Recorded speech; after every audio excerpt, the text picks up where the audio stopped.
I think it's safe to say that few political subjects are quite so widely taken for granted today as compulsory public education. Virtually everyone seems to think, and perhaps it's because government schools have shaped us to think this way, that without the state forcing everyone into it, none of us would ever teach our kids to read or basic numeracy, let alone things like astrophysics or Latin. But despite all that wide political agreement, maybe, just maybe, kids don't even need to learn Latin. I mean, really, how would we ever know, though? We don't have any real price mechanism to work with. There's no real way to measure the value of an education, and no idea how truly free markets would provide it. The IHS recently hosted one of our Advanced Topics colloquia, sponsored with Liberty Fund, and joining us to talk about education, compulsion, and the state is Professor Tawni Hunt Ferrarini. So, Professor Ferrarini, I want to start, since you are the expert on education here, I want to start just with a bit of commentary on how to lead one of these discussions. This Socratic, Liberty Fund, IHS style discussion colloquium. What's kind of some of the philosophy of education that you bring into a role like this? Well, the method itself, the Socratic method, is one that is a dialogue around a civil topic that's intended to bring people from all over the spectrum that may have differing views, but they want to approach a topic and in a cooperative fashion, look at the different arguments in order to expand each other's knowledge. And we rely heavily on critical thinking skills, logic, to just kind of like draw out ideas and, tease out some more expanded thinking. Now, how do you handle it in a group like this if there are some pretty sharp divisions? Even in a room with a bunch of IHS folks, there's going to be some pretty sharp divisions of opinion and some pretty tense disagreements from time to time, especially when you have a reading list that includes, firebrand figures from the too little known Auberon Herbert, who is just fantastic, way too little known. Yes. People from Auberon Herbert all the way up to Charles Murray, the famously deplatformed Charles Murray. So how do you handle those moments of sharp and tense disagreement? Well, and then now the topic itself was education compulsion in the state. And so we brought in people from various disciplines, philosophy, theology, public choice, public policy. Economists, of course, are in the room, along with some political scientists. And I think we had one historian. But what we do is we just put some interesting probing questions in the middle of the table. And what usually happens is that the people from their various disciplines, given their scholarship and their knowledge, will advance the favored or the arguments that they have researched deeply and broadly, and they have observed and supported, and they'll bring those to the middle of the table, and they're keenly focused on them. And so in order to stimulate broader thinking and to expand the critical thinking around these controversial topics, it's the role of the discussion leader to raise questions that cause people to pause and think about what it is that their discipline is saying about the topic, and then to relate it to what the people on the other side of the debate have to say about it. And so it's a lot of pushing and pulling and teasing and tugging, and it in the end doesn't come about defending it's not about defending your discipline or your scholarship's position on this. It's about expanding it, and you either come away with a firmer idea of what it is that you're thinking about the topic, or you come out of it saying, hey, I can borrow and learn from these people who have opposite views, and in the end you end up improving what it is that you do within your discipline. Yeah, true to the Socratic method, I think I usually come away from these events realizing how little I know about the topic at hand, that there's always so much more to cover, and everybody brings a bit of extra knowledge to it that makes you realize that there is so much more to be studied here, and you can go and comb through the footnotes and follow up with everybody and figure out so much more about the topic at hand. Well, and it's great because, you can go back to Socrates and look at some of the way that he teased and challenged, his students and his colleagues by asking these continual questions. And sometimes you're asking the questions not to seek knowledge, but just to really help somebody be sharper in answering or responding to some pushback against what he or she is thinking. What do you think was the most challenging reading in this set? Well, it depended.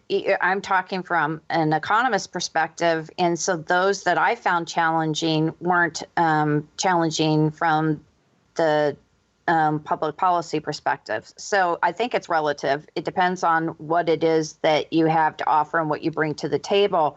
I found the readings not challenging leading up to the actual session. I found them challenging during the session because of the wonderful insights of people who brought new thought and new interpretation and a new perspective on the very same words that I read. And that excites me. I could tell that it excited other people in the room. That came out actually during the networking sessions, the breaks, and in the evening and at breakfast. So that's my perspective. Let's turn to the subject at hand a bit more here then. Go ahead and I think it's safe to say that the vast majority of our audience here is probably classical liberal, and that very few of them are actually in favor of compulsory education, let alone compulsory state education. But let's go ahead and survey some of the opinion out there about the value of these things. Why do people say that we absolutely need compulsory and state education? Well, we can go back to the writings of Horace Mann, and his background was law. He became a public figure. He argued quite effectively that it was society, in quotes, you can't see that, responsibility to provide a universal education, especially targeting those individuals that may not have the means, the financial means, or the family structure that permits students at the time, we want to go back to the 1800s, to leave the farm, leave what they're doing during a time in which children are actually employable. And he advocated quite effectively in a number of circles that it was society's responsibility to educate young minds because society as a whole benefited through the multiplying effects. You have more knowledgeable children that grow into more knowledgeable and skilled workers who contribute more productively to the workforce. They also lead more meaningful and secure lives, and the list goes on. What wasn't in the debate was, when you look at the institutional structure of providing public anything, when you have something like the government enterprise coming in and trying to provide services, and it can be state, and it exists at the federal level, you lose a lot of the communication and the ability to customize an education based on the needs, wants, and of the child and the desires.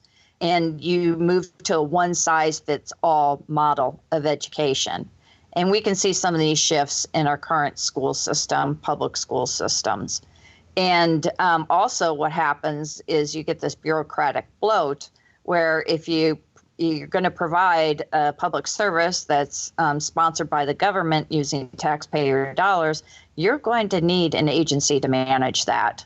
And you're going to need people managing the agency. And it starts, in this case, we're talking about public education at the federal level. It's going to, bleed on down and move it to the state level. So there, you lose that autonomy. You lose that ability to make decisions, whether it's a student or the parent, in the best need of the child based on disturbances or challenges that may be present in that child's life, because it becomes a very sterile environment and not one that's personal. And we've seen so many issues in the United States with our educational system, and some are claiming that we're broken and that we're in crisis. Well, yeah, it strikes me that somebody like Horace Mann, while I don't really think he would properly be counted a classical liberal. He's more sort of this Whiggish Hamiltonian type from the 19th century. He was certainly not out there arguing for something like a federal Department of Education, and his standards of what a proper public education would look like is actually in line today with probably what most classical liberal people would agree to as well. Some very local, perhaps state-regulated, but certainly not federally regulated system of common schools so that every kid has the opportunity to go to school, and some sort of government compulsion against parents to ensure that kids actually have access to education. What are some of the classical liberal arguments out there in favor of compulsory education? In favor of compulsory education, let's see. I don't know where you're headed with this one. Well, so I'm thinking, it has been argued in plenty of circles, maybe not in the more radical corners of classical liberalism that I like to occupy, but it has been argued that, the children have a rights interest here. That you're talking. Okay, yeah, because they don't have agency. And so, okay, now I know where you're going with this, but it's that society at large has a responsibility to take on educating the child, especially if there's a gap at home and you don't have responsible and accountable parents or guardians to help the child. And yes, I do see that in some circles. But then when you're looking at that, you ask yourself, well, do we want local responses to these gaps, or do we want state, or do we want federal? And it's interesting if you can localize these issues, and it's something that the community can respond to as the needs of children on average evolve, they develop, and they can change quite rapidly. That's one argument for compulsion. Another argument for compulsion is that people believe that maybe the parents don't know best, that there's this ignorance effect, and that the state or whatever agency may know better than the parents. Well, that's assuming that we don't learn and that other people won't surround those children and help them learn, or it also assumes that as the child grows older and becomes more responsible and accountable, he or she won't go out and fill the gaps him or herself, because they see that they truly can make their world better by becoming more knowledgeable and more practical in their skills by serving others. And so it's an interesting controversy even within the classical circles. And now, as I understand this history, and perhaps you could fill this in for us a bit, the public education system that we actually have here in the United States was more or less explicitly built to stamp out Catholic schools, especially things like Irish Catholic private education, because the Protestant waspy culture of the late 19th, early 20th century progressive movement didn't want to tolerate these old world Irish Catholic cultural institutions and movements. They didn't want people reading, the Catholic Bible, and so they sort of came up with a plan to crowd them all out. Yeah, and it's kind of interesting because when you look back and you look at which churches, encourage public education first, it is the Catholic Church. But there was this, movement to move against the Catholic Church in fear that it was too patriarchal and hierarchical, and that it was moving too aggressively into the lives of many people who wanted to, move against what it stood for. And then the response was actually they ended up creating something that was in many ways like what they were pushing against, minus the Bible and the faith piece of it. So we've got something now in the public educational system that is hierarchical. It's not necessarily patriarchal in the same way that the Catholic Church is, but when you look at the state and how it governs from the top down, and it's not really getting a feel for what's happening at the bottom, especially when you communicate with teachers and they have their boots on the ground and they see every day the impact of this one-size-fits-all education on the children and how the children are responding, as evidenced by test scores, as evidenced by in their dropping. Mental health issues are surfacing. We have an epidemic in teenage suicide rates. They're starting to creep down into middle school and reaching as far as elementary. So it's really interesting. And, I just attended and ran a panel discussion on morality. And as we've moved farther and farther away from the church or the faith thing, it's interesting to see how these children are responding to the somewhat sterile environments that are created in the public school systems. Now, do you think the problem is really that they are state schools, that they are public schools, and that there's, mainly an economic problem with that? Well, obviously other problems go along with it too when you have a monopoly. But is it mainly that it's state education or that it's compulsory? I think it's a combination of the two, because in order to get people to buy into the state system, which many would argue because it's a monopoly and it's using force to get people in, the compulsion piece is that you're going to have to require people to consume this inferior good, which is the public education that we're talking about. And so I think it's a combination of the two. And by definition, anytime you have the state, you have the coercive piece, which is compulsion in the school system.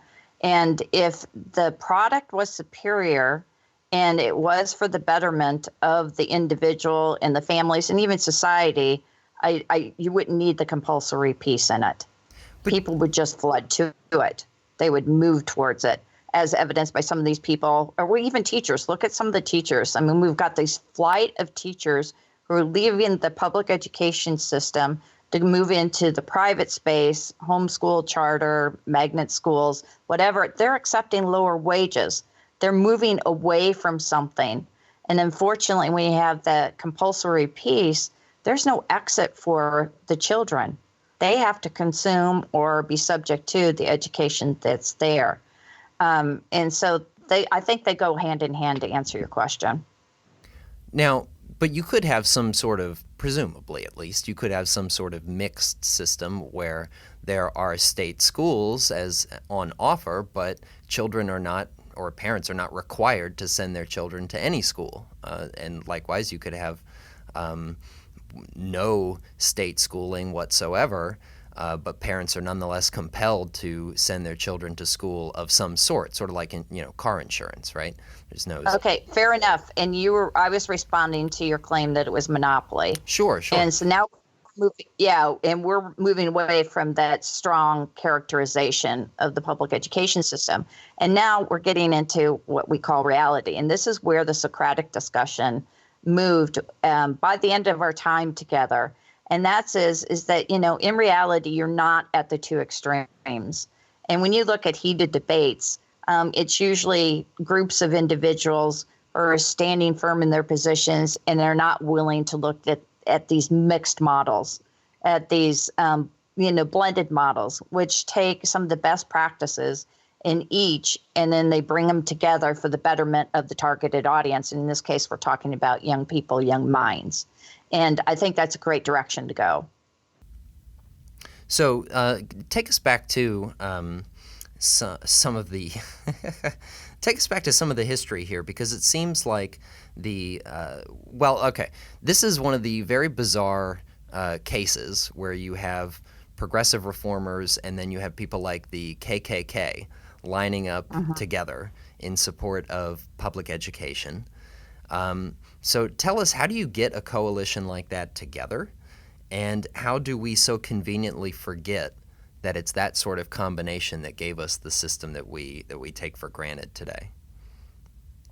Okay, so I love your example, by the way. And I think that at the heart, when we look at these two extreme groups, that we would think have nothing in common, and actually they have much in common. And that is that there is this natural tendency to want to look at our young and to the look at our young, because they are our future, and we want to take care of them to the best of our ability, and we want others to do the same.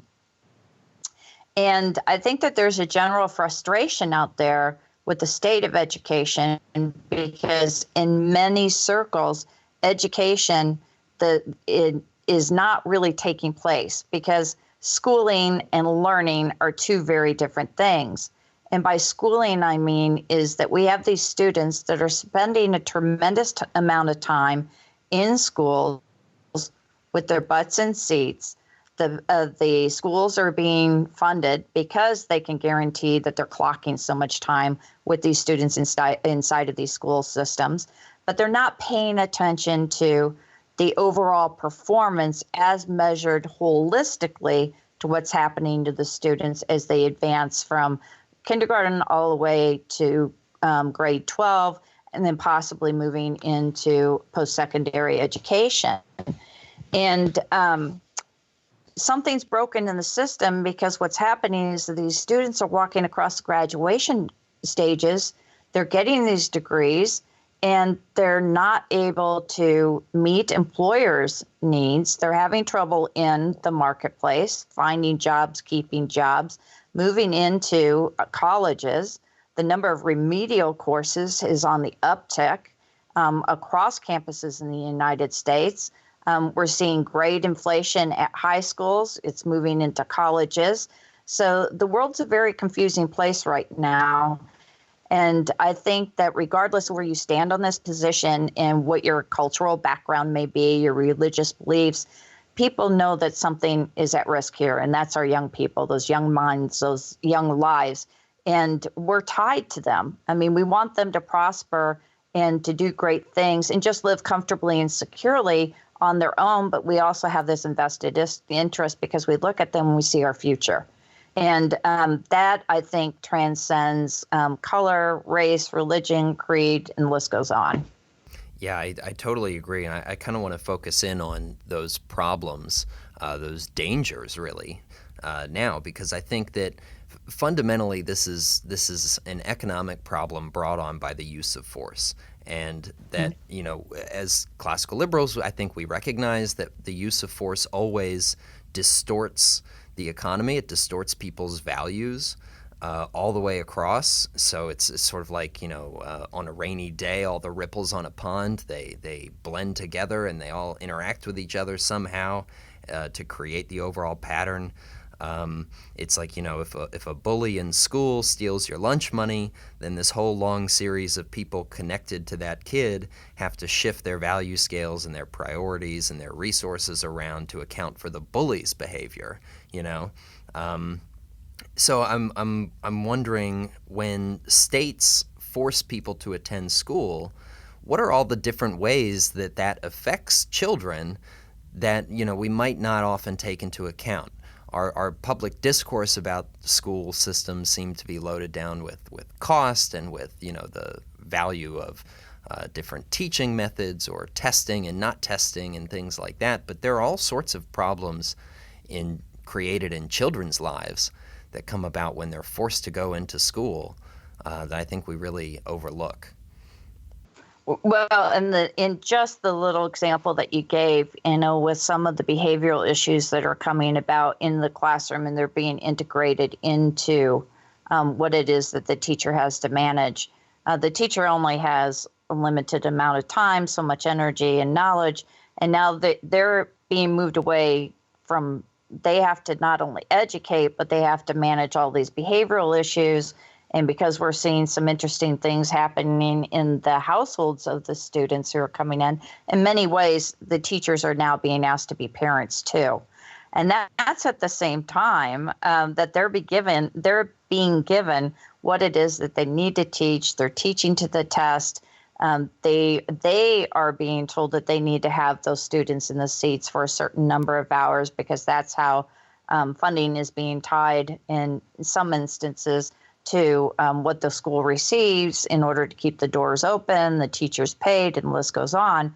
So you're doing so much more than educating. You're actually entering what we call that schooling space, where there's all this activity, a flurry of activity that's taking inside those school walls, but it has absolutely nothing to do with the education of the children are there. Teaching them how to add, subtract, read, write, do math, learn more about science, some of the incredible things. There's just so much. The teacher's being diverted away from actually educating the child. And on the flip side, as you mentioned there, the children are being asked to address many issues within the classroom that are distracting them away from, learning how to read, write, and do arithmetic. So the classroom of today, especially when you bring in the social considerations, it looks very, very different than the classroom of 30 years ago. And it also looks very different in the public school compared to the private school. In the public school, there really isn't an active role for parents. The teacher, the principal, the school system determines what's going to happen in the classroom. And you may or may not have parents that are actively involved in what the student does, performance, conduct, and things like that. A lot of that is managed within that sterile school system environment. And when you move over to the private school space, you see that parents are expected to be very active. There's a code of conduct that students adhere to in the private school or the non-public school systems that if they don't adhere to that code of conduct, there's an exit. You can always leave the classroom. So there's an expectation that when you shift into that alternative classroom that's not public, one size fits all, that there are codes of conducts, rules and regulations that simplify what's happening in the classroom so you can open up space for actual learning. And that is where we want to bring our students. Another thing is that the public school system, many of these kids are going to schools just because they live in a certain zip code. And when I bring this to college campuses or workplaces, I ask how many of the people would have liked to have gone to the college that was determined by their zip code. And people they're taken back. What do you think? That's crazy. We wouldn't do something like that. Well, then why are we letting it move down into the K through 12 system as well? And there are alternatives out there. We see some interesting things happening in local communities and states as well that are trying to bring back the education to the child and addressing the child's needs and focusing on learning versus dealing with some of these other issues. And learning that's connected to living a comfortable and secure life that includes acting and interacting in the workplace. Yeah, I've noticed that your defense of a sort of private and non-compulsory education regime, it's not been based in these sort of Cold War metrics of, productivity and contribution to GDP or the national well-being or something like that. You're not focused on test scores. You're giving a very humanistic defense of private education. That's a true classical liberal, my friend. It's not just about the quantifying of the accomplishments of the person. It's about that inner development, whatever it may be. It's self-discovery, personal development. And at the end of the day, as long as we don't bring harm or hurt intentionally to others, we live in a diverse world and we celebrate that diversity. And when you bring people into the space of the public education system and your ultimate goal is learning and educating and not just schooling, it becomes very crowded. And we know that something's broken, and that's why you see these groups starting to merge on a topic. And at one point in history, you would have never thought you would see them in the same place at the same time, addressing the same challenges and fighting the cause, so to speak. There's part one of our great education shows with Professor Ferrarini. Check back in next week for more. We'll survey the current state of the education crisis. We'll talk about both viable alternatives and long-shot fixes. And in the meantime, drop us a rating and review and keep the progress coming.